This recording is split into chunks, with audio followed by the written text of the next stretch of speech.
It's easy to get lost. This is The Revenue Maze, and I'm Valerie Cobb. Join me as we navigate the halls, dead ends, and U-turns on our path towards upward growth trajectory. The Revenue Maze is sponsored by Lodestar URY, guidance and execution through fractional revenue leadership, uncovering hidden revenue streams, and empowering small business growth through process-driven sales. Welcome everybody to the Revenue Maze. I have an exciting guest today. I really love this one. All right, so currently he's working with the Big Four, one of the Big Fours, for global consultancy to fund turnarounds and small businesses and other groups. And he worked for Kamar Group, which then brought him to kind of how he's getting today. He was part of the alliance with the Institute of Chartered Accountants. Ooh. And then that's where he got into the failing businesses and turning around. And right now he's currently doing some interesting stuff that we'll talk about more, but helping those small businesses in the sales and growth range. And so I would love for everybody to welcome Murray Wilkinson out of Scotland. Welcome, Murray. Hi, Val. Great to see you. It's good to see you too. Okay, now you know how this show has to go. We have to, first of all, talk about the Revenue Maze. And so what is one thing, Murray, that you could tell people that would help them get out of the Revenue Maze? So I think what I've found, Val, with many businesses, and quite shockingly, lots of businesses haven't really invested in properly designing their sales system. And that's one of the things that I've been helping companies with here in the UK, because really, if they don't have a proper system, they can't practice, and then they have difficulty executing. And it's quite shocking that sales now is challenging. And of course, if you have a proper system, everything hangs off the back of that. So you can coach and train your staff, you can understand your buyer. If your salespeople understand your buyer, it gives them obviously an opportunity and an advantage to make sure they can deliver whatever it is they're looking to deliver, irrespective of your sector. So systems for me is the big thing, and it tends to be where we always start with SMEs over in the UK. Do you find that in the US, Val? Is it a similar issue? Yes, I find that sometimes people go, well, why do I need that process? And how do I know your process is going to work? That's what I get. I get that question all the time. Yeah. Well, yeah. What's your guarantee? Yeah, no, 100%. And I think, it really starts off with understanding what the client's buyer is looking for. And, there's lots of businesses who are very good at talking about what they do. But at the end of the day, it's not really about them, it's about their client. So typically what we'll start off doing is say, well, have you actually asked your clients why it is they engage with you? What made them at that moment where they actually said, yes, let's get on board with your company. What was it that made your client actually take that step? And it sounds simple. It is simple, but it's quite frightening, the number of businesses who don't properly survey their buyers. And it doesn't have to be really formal. It can be a case of just picking up the phone. And of course, once you understand why your buyer buys, it's a whole lot easier from there. Do you agree? I do agree, because I always say, even on these shows, that one of the things that I always talk to sales teams about is, and it was from a mentor, so I can't say that I came up with it because I'm not that brilliant, but he always asked the question, why do people buy? And it always trips everybody up, but it's the simplest thing. Why do people buy? Their reasons. That's it. And if you don't know their reasons, you're done. Yeah, absolutely, 100%. And it's quite interesting when you're in a consultancy position and you're going into a company as an outside looking in, It sounds like you've got the meaning of life, but it's not. It's basics. It's simple stuff. And organizations get caught up in their own thing, and they forget to actually consider what the customer's thinking. And I know in my experience with any of the companies I've been involved in, invariably what happens is once you've spoken to the client and found out what made them say, yes, I want to go ahead, it's not what you think, because people buy for their own reasons, don't they? They do. And that's, yeah, I would think that surveying would be one of the most, I mean, I don't know, when I train reps, they're constantly going, well, what's my cadence? What's this? What's that? And I'm like, all you got to do is ask them about themselves, shut up and listen. Yeah. You know, and it's like, use a survey, do whatever you need to do, but make sure that, you know, sales 101 means that you're solving a problem. You and I've talked about that before. You're solving a problem. You're not trying to force somebody into something that is the wrong size shoe or the, you know, and so, yeah, that's cool. Absolutely. And we see a lot on social media and, you know, within some forms of training where they talk about closing techniques, high ticket closing techniques, all this sort of stuff. And for me, nowadays, it's less and less relevant. That maybe worked in the past, but the buyers now, in my opinion anyway, are more sophisticated. They are looking for a different type of engagement from the reps. And they're looking for a high degree of professionalism, and so they should, because you know, again, whether your client is selling a widget or a piece of machinery or whatever it might be, or they're selling a service, the sales journey is more complex. Therefore, it needs a different type of approach. And there's lots of good selling systems out there. Sandler is one I'm familiar with and keen on. Jeb Blunt, who I know you're aware of over in the US, I'm a big advocate of anything he teaches, both in his books and in his sales academy. It's all really good stuff, but it's evolving and continually evolving, and that's the challenge facing companies that have teams of reps, which hopefully we can solve. Yeah.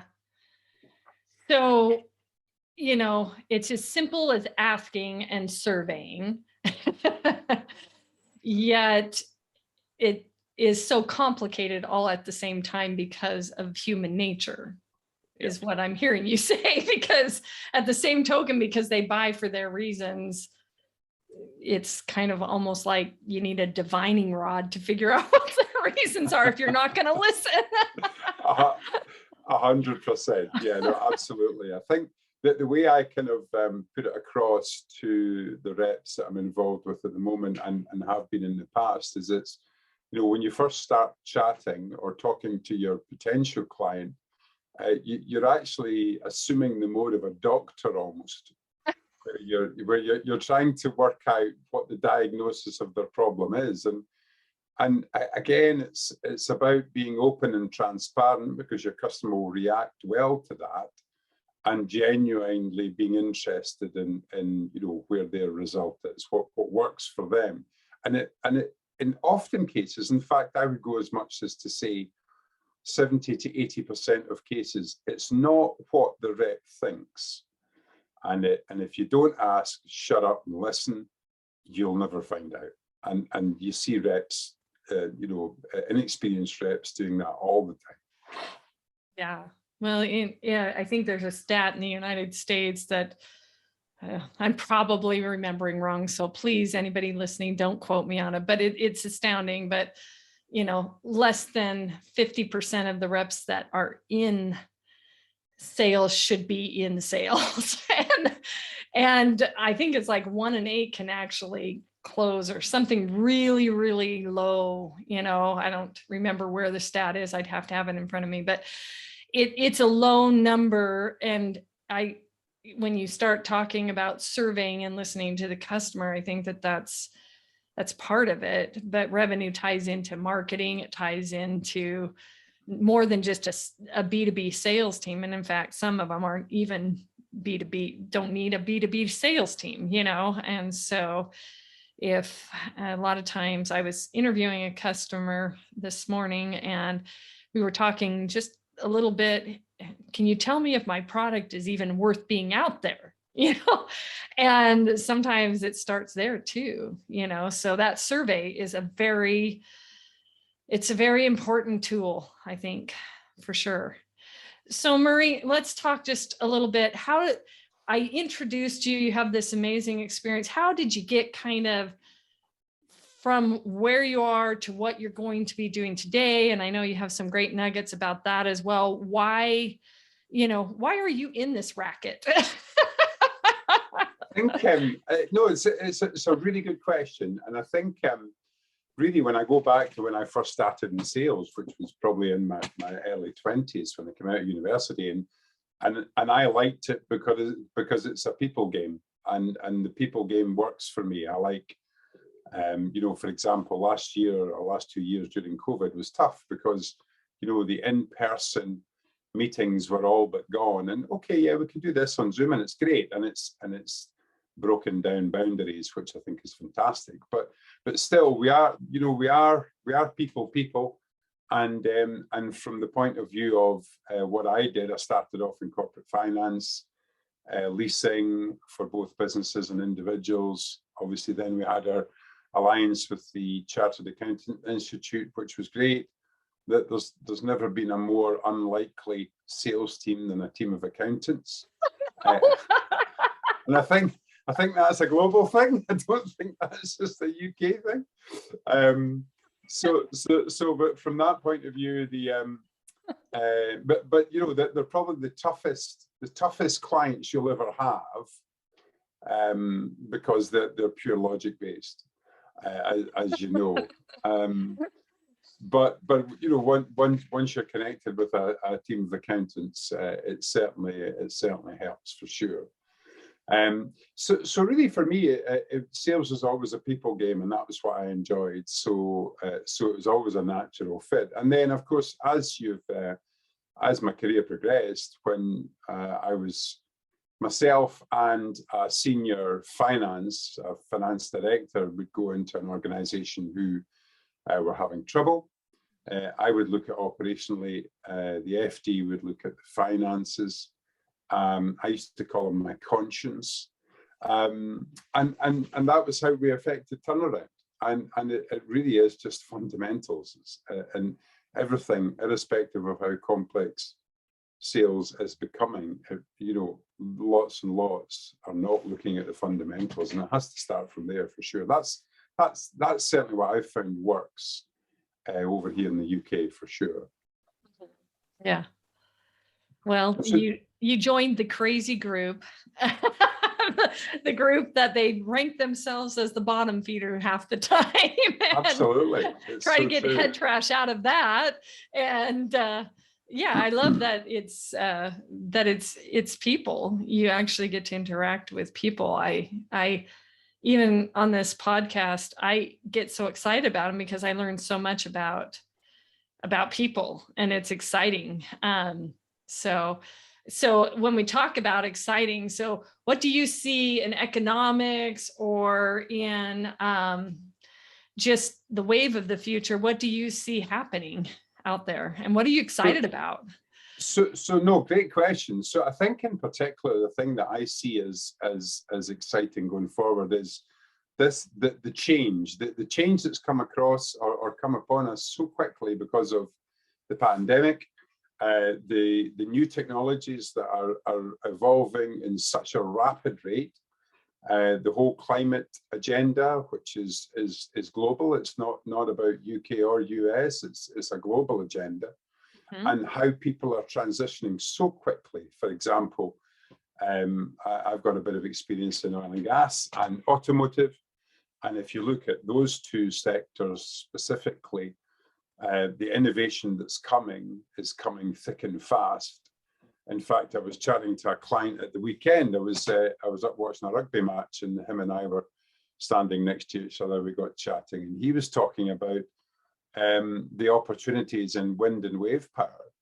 And they're running a project just out of Gran Canaria in the Canary Islands, because I don't know if you know Gran Canaria, but it's very, very windy, yeah, and lots of waves. So of course, the Spanish government are supporting and investing in that technology to create power from new sources, and I think that's in so much as it's challenging, it's fantastically interesting.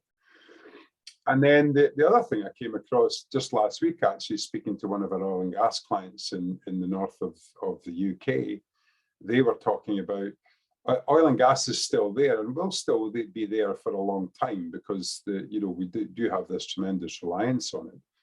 But even within, so for example, some of these big oil rigs are powered by very inefficient means. So oil and gas fired generators, which are as little as 20% efficient.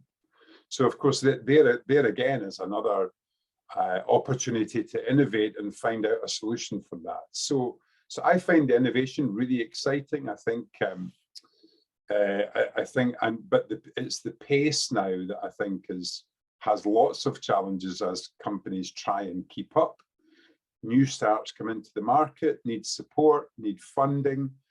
The project we're working on just now is funding for early stage, mid-stage growth businesses within government support, and also upfront funding of research and innovation. So that's a really interesting sector to be in, and represents our future and our offspring's future too, our children's future. So that's a big motivation for me, for sure. Very interesting. Yes, you and I've had conversations about infrastructure and some of those dialogues, and that is super exciting because this next generation definitely has some good things that they can hope for sure. And so one of their biggest challenges, though, is, like you said, the funding or the direction. And the job market has changed completely. So how are you dealing with that? So as you know, both you and I came together over LinkedIn when we started talking about the whole fractional model. So one of the most recent projects I worked on was with a senior recruitment organization, US-based, who was assisting C-suite executives to transition into new roles. But even since then, during COVID, they called it the Great Resignation. Yeah. Now they're talking about the Great Rehire, because the people who resigned are thinking, oops, I think I need a job. So that's a whole nother podcast. Yes. Absolutely. We can do that one at another time. You're absolutely right. But it's, but for example, with some of these early stage startups, they can't afford necessarily to fund a six-figure, chief of revenue or chief of sales. So the fractional model works well. It's already gathering momentum here in the UK. I know in the US it's gathering some considerable momentum, and it makes sense. It makes sense to bring in someone who can help steady the ship, put the controls and processes and systems in place, and then hand off and assist with the recruitment of the new head of sales, head of revenue, or sales management, or even individual reps. So the fractional model, in my opinion, works well, because of course it's nothing like the investment of a six-figure head of sales. And of course, I have a client who works in oil and gas at the moment, and he has a great model that supports this, because of course some of the big oil and gas companies have legacy astronomical salaries, and of course the space that they are transitioning into doesn't have the margins that oil and gas does. So they have to look at those costs, and they have to make sure that they're creating their systems around the minimum, or not the minimum, but an affordable level of senior management, middle management, and then of course the the guys and the ladies on the at the coalface who are actually making making the sales and making the revenue happen. So the fractional model, in my opinion, works well for that, and I think that's going to evolve more over the coming years for sure. Yeah, there's two schools of thought with fractional. One, they don't understand what it is at all. They're like, what is fractional? Yeah, absolutely. And number two is, what you mean a full-time equivalent couldn't move the needle faster than you. And so I have found that that's those are both very interesting questions. And I usually answer people by saying I can give them a definition for fractional.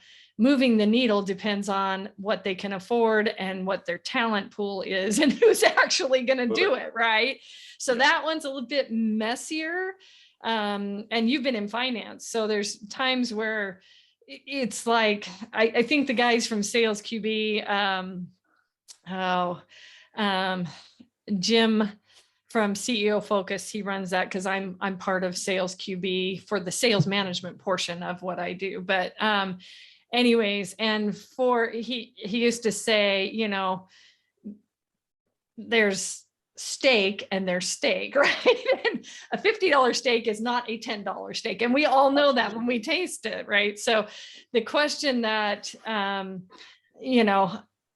the whole theme of a dollar is too much if you don't have it, it kind of boils down more to not what's the price point, but the return on the investment and how fast the return on investment comes back in. What are your thoughts on that?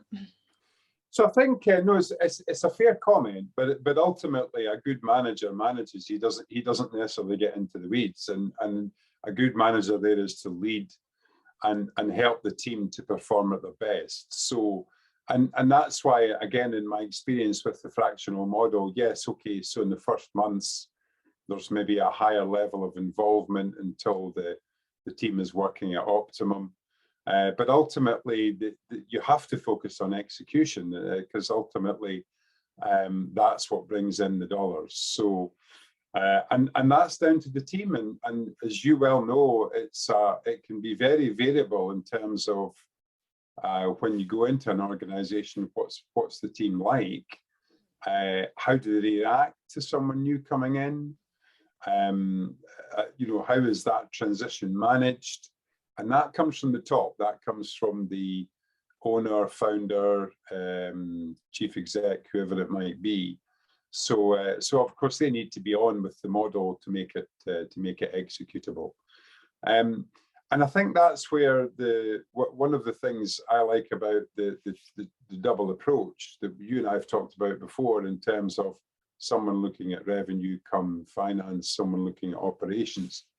And if the same team are doing that, it does make a difference within the organization for sure. But execution is so important. And again, that's where we come back to the systems, isn't it? Yeah, yeah, it is.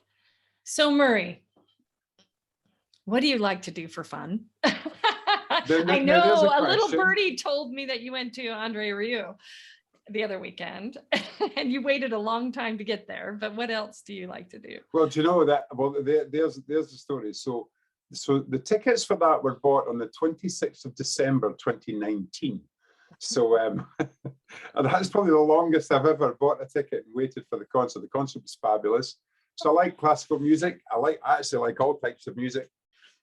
I'm big on travel. One of my bucket lists, I haven't been to Vienna yet. I will be hopefully this year. One of my favorite places to be is Barcelona. Number one for the climate, number two for the nightlife, the beach. It's very cosmopolitan, great place to be in. Of course, I love tapas too. So travel is probably top of my bucket list, and looking forward to doing that more now we're out of lockdown. I play a bit of golf very badly. Living in Scotland, you have to play golf.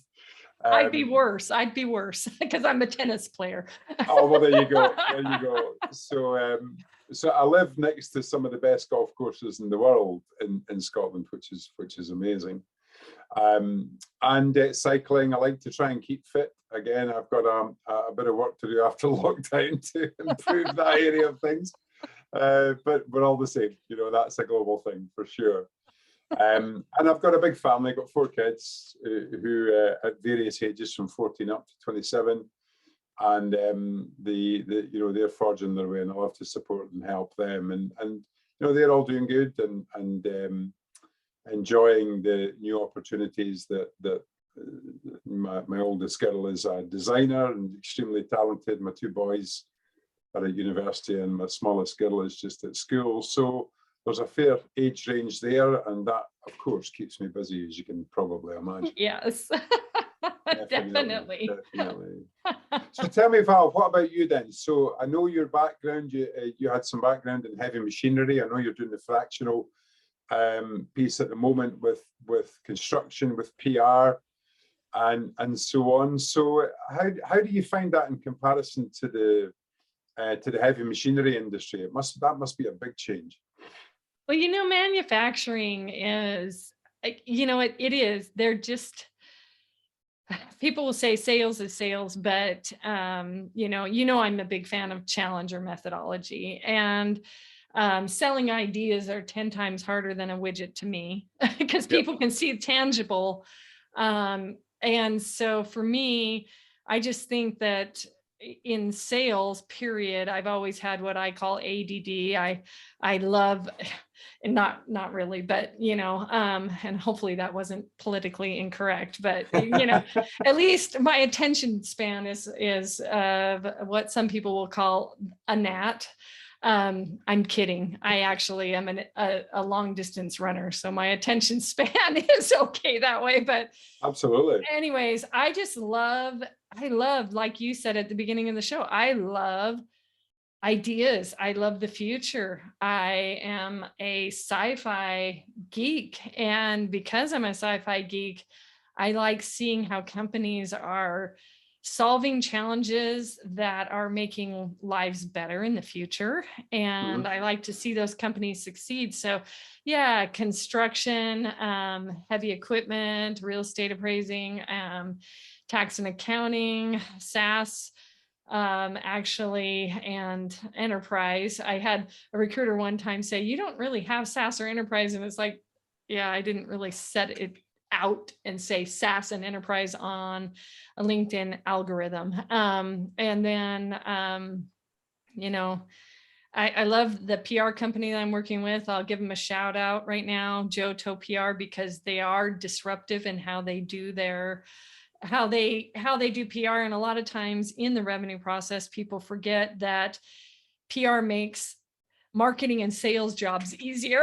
Of course it does. Yeah, absolutely. 100%. And they all see it as an expense, and they don't see it as getting as KJ says, getting it out there in the court of public opinion, right? And, absolutely. Helping them. So and this construction SaaS company right now, Safe Site Check-in, I've just always believed in the safety of those workers. And with the infrastructure projects going through with these mega cities through 2050, and in physical infrastructure, and then tech and every other type of infrastructure out there, I just find it fascinating, just absolutely fascinating what people are doing to help, the global economy. And also their stories are not much different, whether it's a widget or a service that helps the widget, their stories are not much different, so pretty cool stuff, Murray, pretty cool stuff. So yeah, no, it really is. And it's as I say, it's the investment in the future and the pace of it that's exciting. But every one of them needs funded. The project we're working on just now is quite exciting in terms of we've actually managed to have a bit of a coup in terms of helping growth businesses forward fund their innovation and then use the support that's available from the governments. And this is not just a UK thing, this is global. But we've managed to get one of our funding partners to stand up and allow that to be funded in advance. And that's quite unique in the space, in that it means that there's investment in innovation that's possible that wouldn't have been possible before.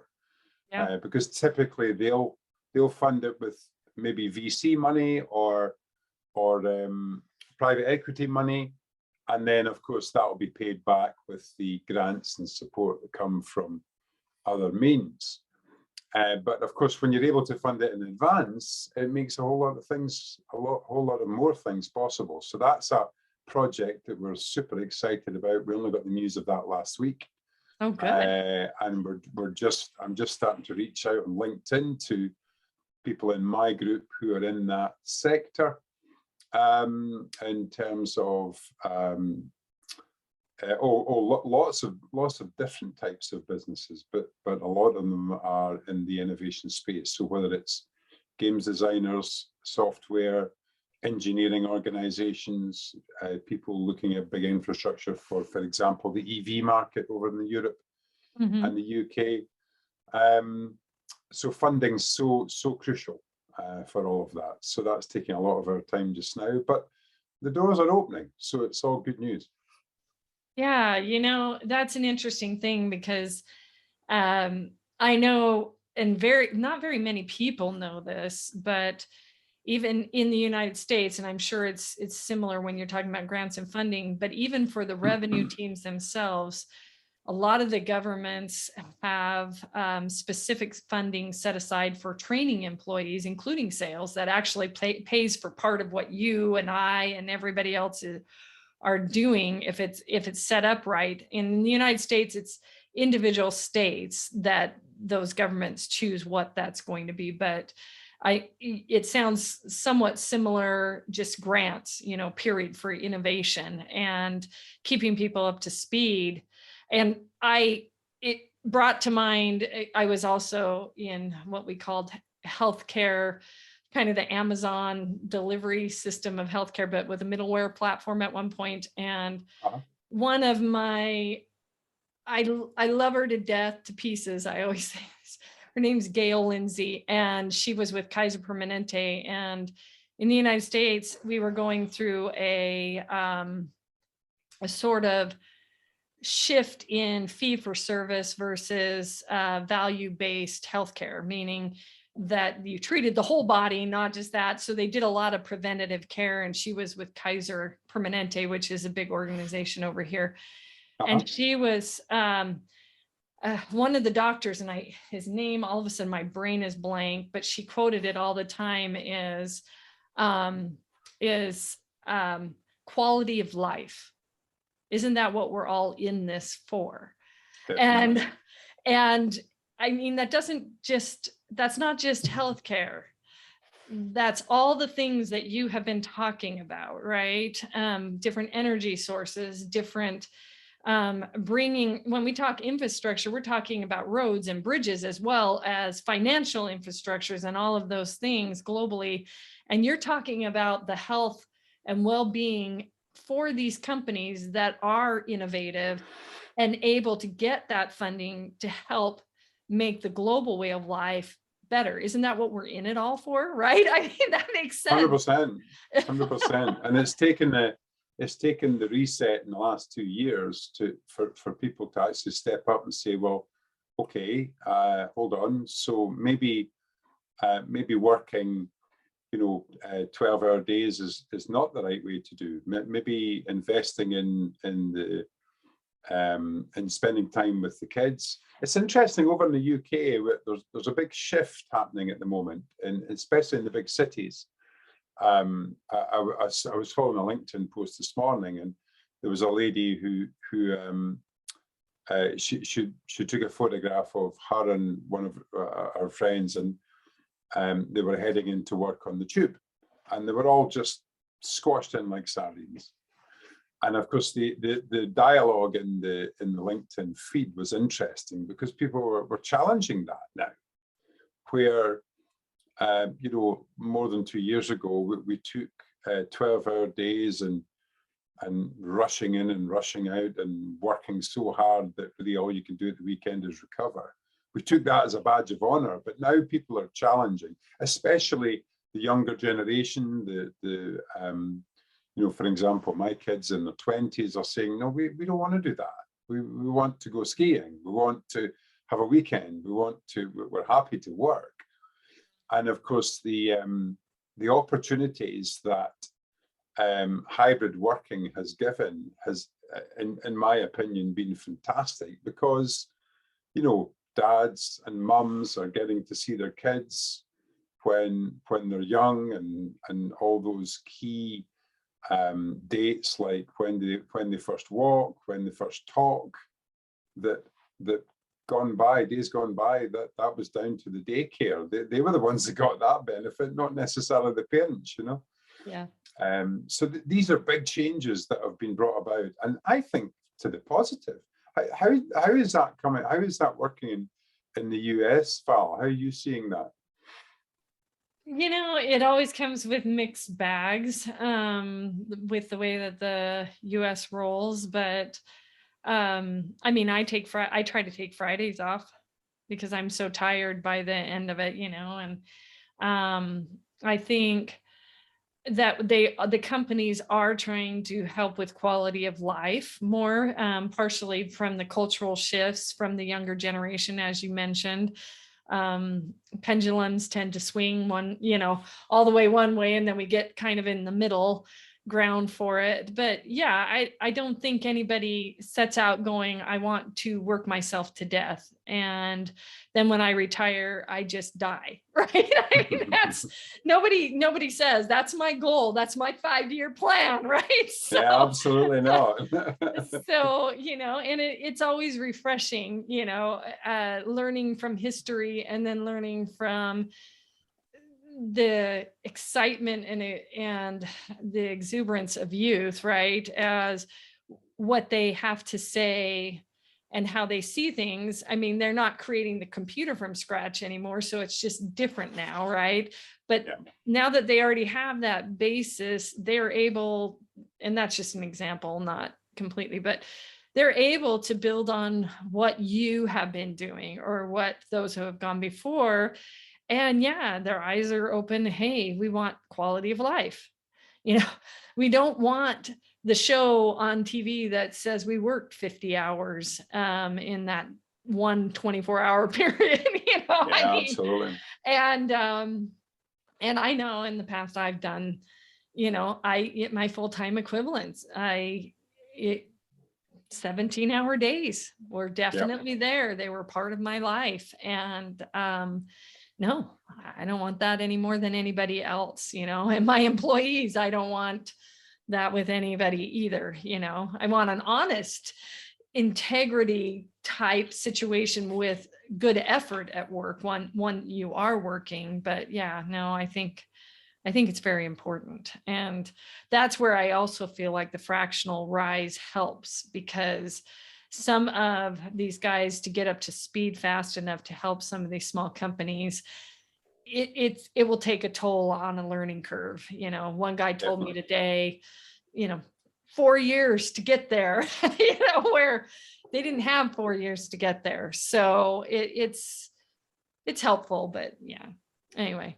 But Murray, this has been super exciting. So tell me a little bit of where, if somebody who's listening wants to get a hold of you, one of the places, we'll list all the different places to get a hold of you on the Revenue Maze page and everything else. But what's one place that they can get a hold of you?